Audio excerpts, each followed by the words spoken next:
It is April of 2019, so that means it is the best time to talk about the best and worst movies of all of 2019. Number 10 is easily the best animated film of 2019, and it's a sequel to another movie that was absolutely the best animated film of all time. This has to be some of the best CGI animation I have ever seen on the big screen. Unfortunately, the sequel didn't come to my theater. Shockingly, I don't know, I don't understand it.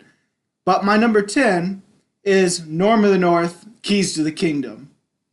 I mean, it is glorious. Unfortunately, Rob Schneider didn't do the voice acting for Norm in this one, which was a bummer. So that's why it's only down to number 10 on the list. But actually, a lot of the voice actors didn't return for this one. I have no idea why, because this is easily another classic. Norm of the North was great. Norm of the North, Keys to the Kingdom, great sequel.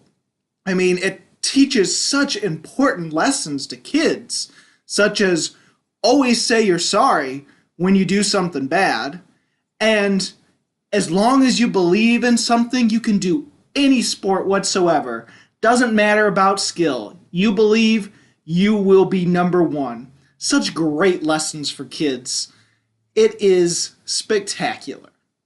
Number 9 is yet another really great family-friendly film, and it is A Dog's Way Home. A Dog's Purpose? Screw that. A Dog's Way Home? That is the shit. It is your classic tale of a dog that gets lost and finds her way home, voiced superbly by Bryce Dallas Howard. It is a blast. It is an inspirational film. The mountain lion was amazing. This is some of the best CG work I have ever seen in a movie. And it's a truly important film because it tells us the difficulties that pit bulls have in the city of... Actually, I forgot about the city. I forgot what name the city was. It's been a while since I saw it, but pit bulls are illegal there, and it really shows the struggles of that poor breed of dog. I love that this is a civil rights movie for dogs.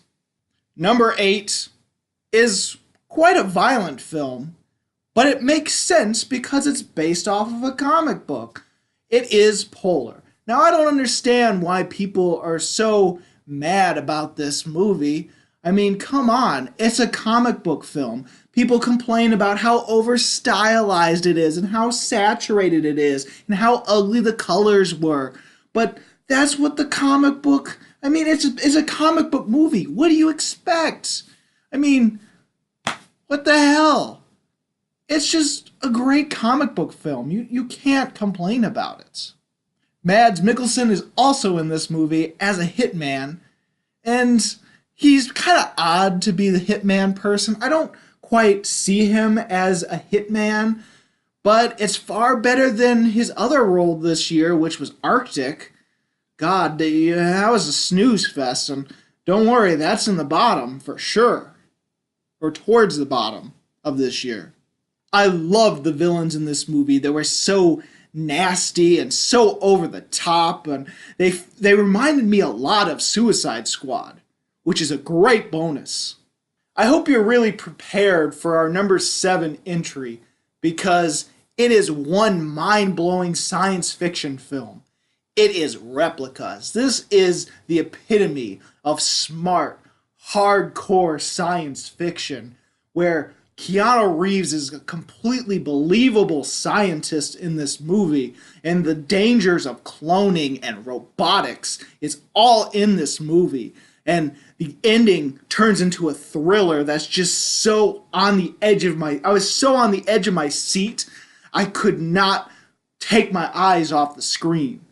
The movie is so unpredictable, it's so lively, it's so amazing. You gotta see Replicas.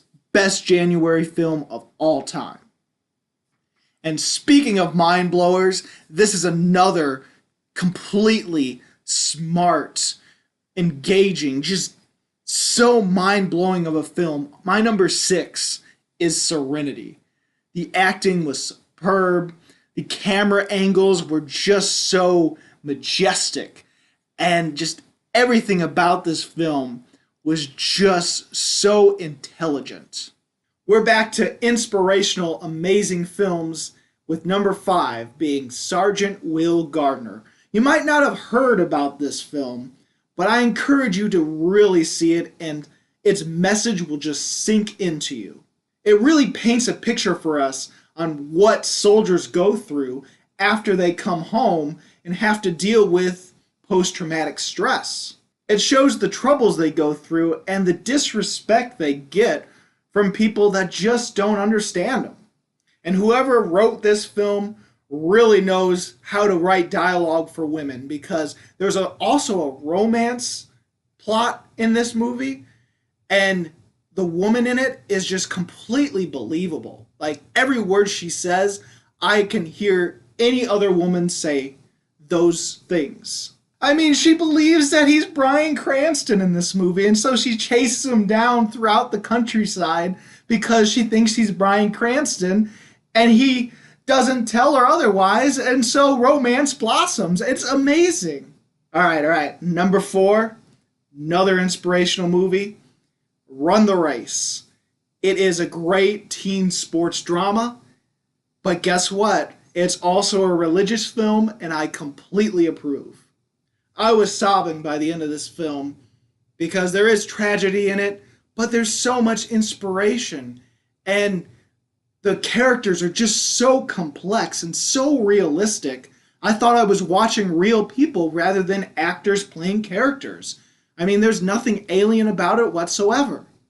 My number 3, admittedly, I have not seen this movie.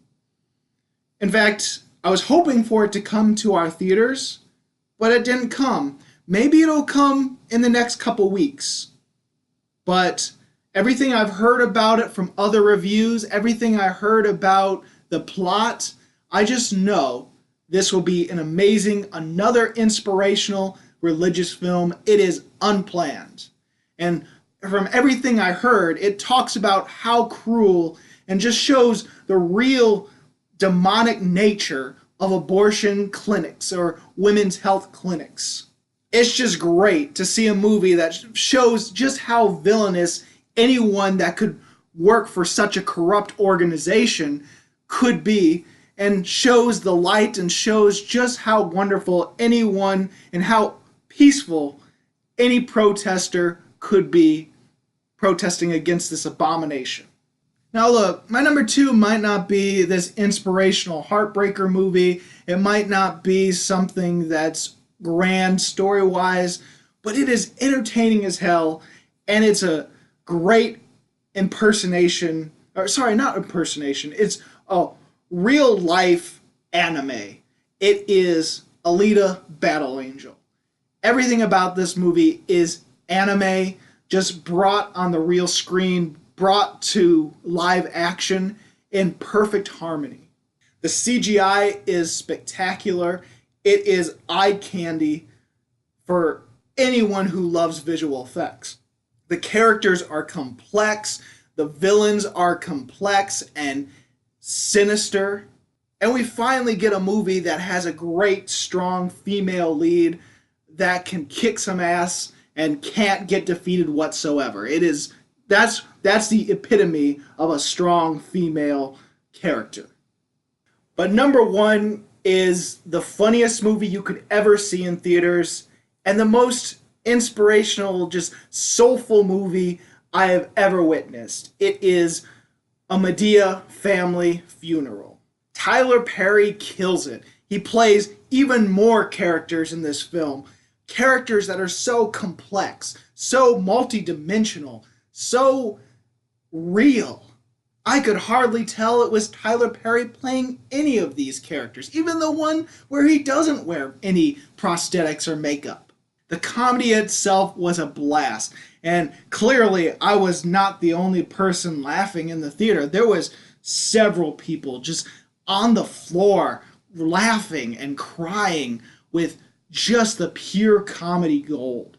And it has great drama. I mean, who hasn't had a family where their brother is trying to steal their girlfriend or fiance? That happens to everyone, trust me.